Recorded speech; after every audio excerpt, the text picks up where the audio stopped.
From the land of the free and the home of the Chiefs, this is the Locked On Chiefs podcast. It is full swing draft season, and the Chiefs are just getting started.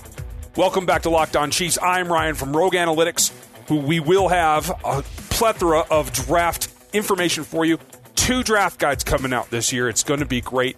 One that lets you get into it for a little bit less money than it cost you last year, and one that goes more in depth and should have just as many, if not more, profiles of draftable players than we have in any other time in the last 6 seasons since we began putting out draft guides. So look for that as well. I'm also over at RGR Football and have done a couple of really great reviews lately of the Chiefs free agents and the free agent market for a particular position that I think all of you know the Chiefs are going to be interested in. That is the cornerbacks. Very depleted group in Kansas City with just Javarius Ward and Rashad Fenton available. That is a position group that I think we're going to see some definite movement at for the Kansas City Chiefs in 2020. That's not all, though. This is the time of year where everything starts to pick up the pace. We are going to talk about a set of mock drafts that came out this week. I'll review those here with you guys in the second segment, and we'll go through some of the things that really facilitate how those things move around. Right now, a little bit of news. News is pretty slow this time of year, but Andy Reid had some great comments about Patrick Mahomes and about just how relaxed he is and how he brings his attitude, his smile on his face, while still remaining focused on trying to be the driving force to get them to championships. And clearly, Andy brings this up now because this is the time where preparation for the players that are already on rosters, it becomes very individualized. And they're off doing their own training, and it really is a testament to focus, to determination, of just how focused somebody can stay. Clearly, Patrick Mahomes is one. He did a lot of work last offseason, dropping some weight, adding some muscle. I think that really showed off.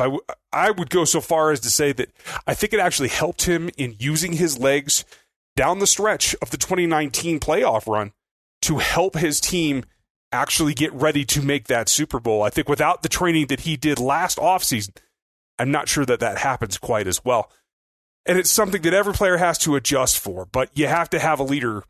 And I think at this point, season MVP, Super Bowl MVP, Super Bowl champion, Patrick Mahomes has really made the difference.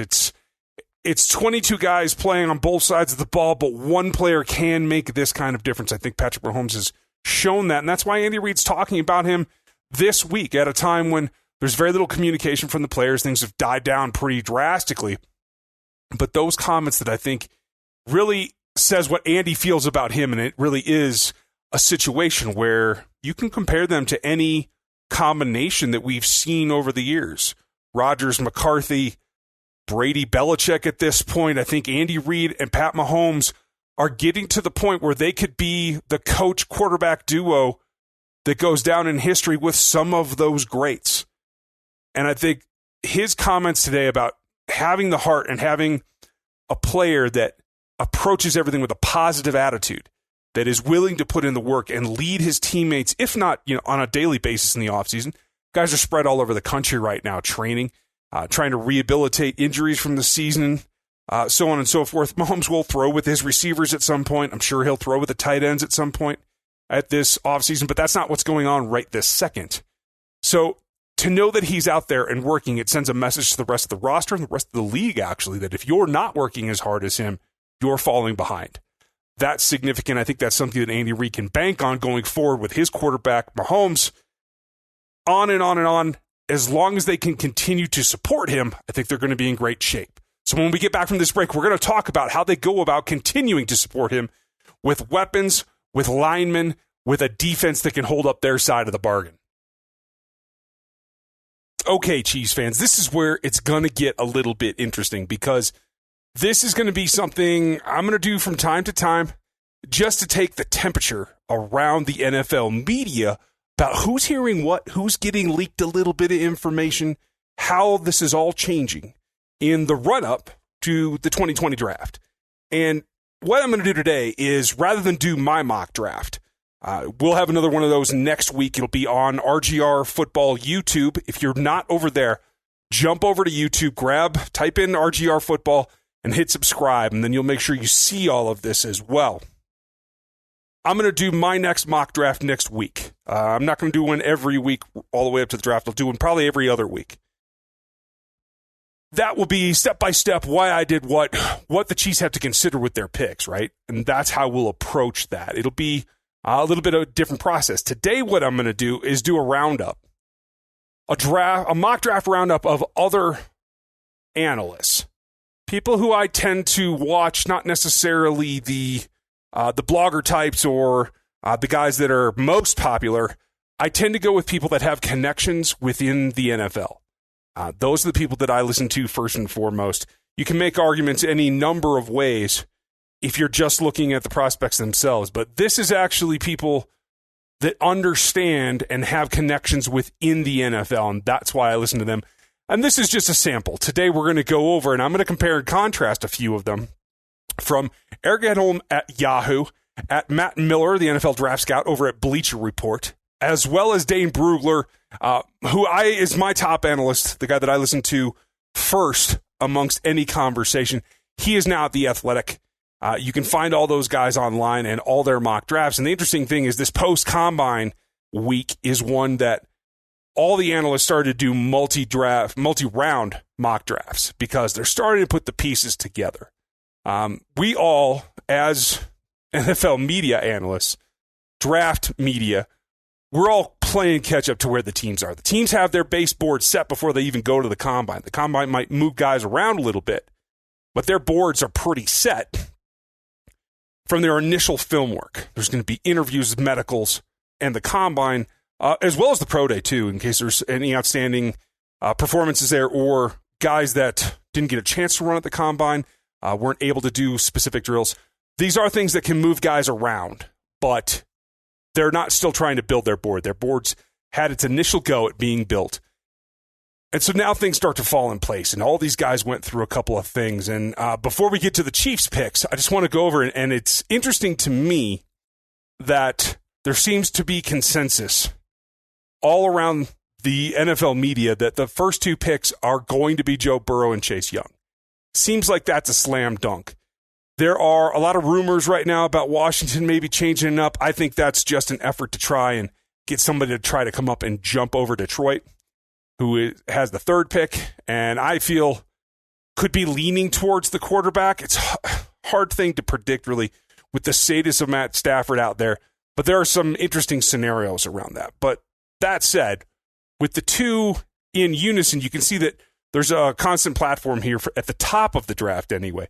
And as we go down, this is, of course, without the Chiefs being able to make any trades in these scenarios. These are your picking as it goes through.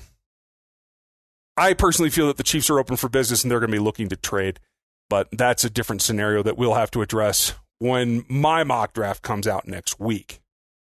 As we go through, a couple of things to point out. It seems to be a very much a consensus as well that in the AFC West, there's going to be one team in particular trying to come up, gain some ground over where they've been in years past, and add some passing efficiency to their offense, along with Phillip Lindsay. And the Denver Broncos, according to pretty much everyone who's got a connection with the league, look to be drafting a wide receiver. Whether that happens to be one of the top three, I think they might get a crack at the top three. It'll be interesting to see who they pick. There are definite differences, and that will be one pick in particular within the division that really has a chance to influence what the Chiefs have to do overall in the day, not necessarily with their first pick, but they have to be aware of it. And that is speed. Henry Ruggs is the fastest guy in this draft. He is faster than McCole Hardman and not quite as fast as Tyreek Hill. If you're going to be facing that twice a year for a number of years to come, you have to be able to have speed to match that. Right now, the Chiefs don't. Even Charvarius Ward cannot keep up with that. So speed is a definite particular need if that's going to continue to happen. Broncos also have Sutton out there. There are going to be other weapons within the division. So you see a number of things go on that can influence what the plan for the Chiefs is going to be. And we all know that because they have so few quarterbacks on the roster, that quarterback is going to be definitely a focus, most likely in the first round, depending on how it falls. And that's why I wanted to get to these first round picks, because It's also a consensus by these three analysts who have spoken to people inside the NFL, but in particular, I know two of these guys have decent connections within the Chiefs building, and they both chose corners. Clearly something that I've been advocating as well, but they didn't choose the same corner. We have Dane Brugler picking A.J. Terrell. We also have Eric Edholm choosing Terrell for the Chiefs at number 32 in the first round. And Matt Miller's the standout, taking Gladney from TCU, a smaller corner a little bit, a guy that he seems to be very high on in comparison with Terrell, and a guy that I think both of them are possibilities. In both of these scenarios, it's very interesting who is left on the board at the position, but everybody seems to feel that that's the direction they're leaning. You've heard me talk about Javon Diggs and Christian Fulton, two guys that are options there if available as well. And I'm not sure exactly if that's going to be the case or not, but at this point, I would still take both Christian Fulton as well as Trevon Diggs, probably over both of these players. That's not to say that something else can't happen, but this is a position of need. This is a position that you need to get absolutely right. And I feel like while there are strengths and weaknesses to every player in every way, I feel like the length of Diggs and the tenacity of Fulton are two things that are not as apparent with these two prospects in Gladney and Terrell. So I feel like there could be some movement there.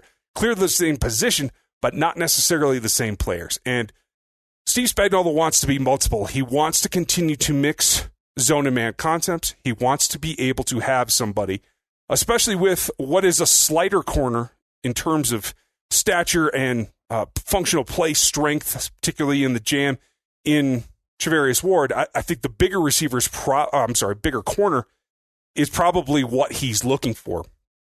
So I'm still leaning towards Diggs, but it seems to be that most everyone believes that because the linebackers are most likely, there's really only three linebackers that can go in the first round.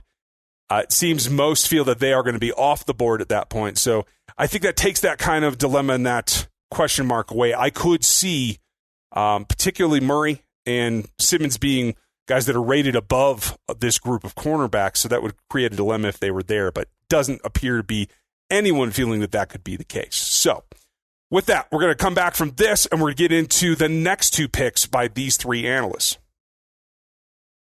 As we get into the second round of these mock drafts, again, by Dane Brugler, Matt Miller, and Eric Edholm, we see, again, a lot of give and take at the top of round two by these analysts. And when it gets down to the Chiefs, things start to diverge. I find it very interesting to see just how things kind of went askew for these three. And we're going to start with Eric Edholm because I feel like while he may like this pick, I don't feel like this was an informed pick from what the Chiefs want to do. He has LSU running back Clyde Edwards-Helaire going 63rd to the Kansas City Chiefs. I don't think that that's actually what's going to happen. I'm not sure that he's there. I find it a little hard to believe that he's all the way down in the 60s. I think he's somewhere in the 40 to 52-ish range. When my board's all said and done, that's how I feel where Edwards-Helaire will be. And I don't think the Chiefs are in a position to spend a second-round pick on a running back. As much as I respect Clyde Edwards-Helaire's game, I just don't think that it's enough of an impact on an offense that, as we hear rumors about Sammy Watkins leaving, possibly being traded even, which is a whole nother scenario that would really pay off for the Chiefs, I feel like you still have to exploit and give the quarterback weapons over what would be, in my opinion, a backup running back at that point, because the Chiefs are very high on Damian Williams. He will be there. Darrell will be back. And you have Darwin Thompson that everyone's very eager to see take that step forward in year two. So I feel like that's a stretch. Not really going to see that happen. Matt Miller does something very, very interesting when he gets to pick 63 for the Chiefs. And in his opinion, he goes for Chase Claypool, the Notre Dame wide receiver. You heard me talk about him. A very big-bodied, but fast, extremely fast when you put him in the right position. Wide receiver in college at University of Notre Dame. A guy who I don't feel is truly an X. but I do feel can play out of the slot, and it doesn't really matter to me whether you call him a tight end or a slot wide receiver or an H-back or anything at that point. Even if jammed out of the slot, I feel like your typical nickel corner is going to be dominated even more than the outside corners that he struggled a little bit against in his career at Notre Dame. He doesn't run the crispest of routes. He is definitely still developing. I wouldn't go so far as to call him, super raw, but he definitely has a lot of refinement in his future. He is an upside pick, in my opinion. And I feel like this is a bit of an overreaction from Matt in terms of putting him all the way up in the second round. I don't think that that's actually going to happen. I feel like he was a fifth, low fourth round pick. In fact, I think I mocked him twice to the Chiefs with their fourth round pick. And I feel like he's helped himself some. But if he scrapes into the top 100 into the end of the third round, I would be still fairly surprised at that prospect. I still feel he's a high fourth, at the highest, a high 90s pick, barely in the third round. And maybe that's something the Chiefs could look to when it comes around to them at the end of the third, the end of day 2, as they go to reset their board for day 3 and start getting guys that they know they have to develop. That said, that brings me over to Dane Brugler. And Dane did something that I think is flying under the radar right now, and that he gave the Chiefs at 63 Robert Hunt, the guard from Louisiana Lafayette. I think that's what it is, or is it La Tech? I can't remember. And I think that's great. A guy that I think is one of the underrated offensive guards. It is passing on some particular skill players that I would have liked to have seen in Kansas City. But if you go back to, according to Dane's first-round pick, he's got the cornerback in A.J. Terrell. So you feel like you have a starter on one side, and he definitely wants to flip back right away. The way that this has fallen out, and get someone to help that offensive line, and an interior guy is definitely the way that the Chiefs need to go. I think swing tackle could be a later round pick, depending on if they pick up a couple of extra picks. With 5, I'm not sure that that's got to be on the menu, but the interior has to be where you look to bolster first. We're going to see some interesting things with the Chiefs offensive line and how it's going to evolve. Athleticism is at a premium with the Andy Reid system, and zone blocking is the base of what they're going to do, but it's not the only thing they're going to do. They're going to pull, they're going to trap, they're going to run some gap scheme, especially I think they want to get back to that down in goal line, so the offensive linemen have to be versatile. You have to be able to generate some power and be athletic. And I think Robert Hunt fits that role, and I do feel he's another player that has upside, and that's going to be something that they can kind of hang their hat on going forward and getting ready to get that done down the line. So, that said, that brings us to the last pick for the Kansas City Chiefs. Edholm did not do a round 3, so now we're down to Matt Miller and Dane Brugler at this point.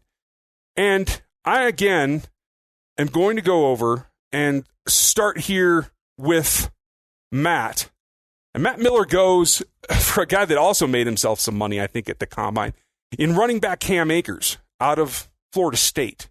A guy who is very smooth, a guy that I think can hit all the buttons, can play the run and the pass. He's a well-rounded prospect that I think is a very good fit in the Reid offense. I'm not sure that they want to invest a third-round pick in a running back. This is the very place where I would start to consider it. And if Akers is there, I do feel that that's a nice pick with that particular draft position. And if they do that, I don't know that I'll pitch a fit, so long as they have addressed some defensive players up top. That's going to be the key for me, because at the end of the day, you do need to bolster the offensive line. You may need to get a weapon on the outside of the Chiefs offense, but you have to continue to replace talent and grow talent on the defensive side of the ball for the Kansas City Chiefs. That is goal number 1, in my opinion. Now, that said, Dane Brugler also believes that you need to help Mahomes out here. And like we said, he had given him some offensive line, gave him cornerback up top, and he comes back with Van Jefferson, the Florida wide receiver, who made himself some money at the Senior Bowl, had a very good standing out. And the Chiefs scouting department, Mike Borgonzi and Brett Veach in particular, seem to favor guys that perform well at the Senior Bowl. Van Jefferson is one of those. So at pick 96, I feel like that's a very apropos place to get him in terms of stock in that particular draft pick. I like that one. And he's one of the guys that I think has the body to play the position out at the X in front of press man in not an effort to replace Sammy Watkins, because it feels more and more like Sammy is going to be gone. That is bias confirmation on my part, I admit. But you have to have the physical tools to play out there. You're going to see press. You're going to see man coverage a lot more. And I do feel like Van Jefferson proved himself at the Senior Bowl, and I think that is somebody that could stand out to the Kansas City Chiefs. All in all, tell me what you think of these 3 mock drafts, because I think they went a long way towards where the Chiefs want to go. Tell me who you like the best. Tell me which picks you didn't like. Dane Brugler, Matt Miller, and Eric Edholm. Leave some comments below and hit us at Locked On Chiefs on Twitter if you like that. I appreciate you guys listening to us today. I'm going to have way more content for you over at RGR Football on YouTube. And we'll be back next week and continue getting ready for this Chiefs draft as the Pro Day March continues. Thanks for checking us out today. We'll talk to you next time. Ryan Tracy is the founder of Rogue Analytics and the host of RGR Football on YouTube. Follow him there. Chris Clark is a senior analyst at ChiefsDigest.com, where you can get his work. Rate and review at Apple Podcasts and subscribe on your preferred podcast platform. Thank you for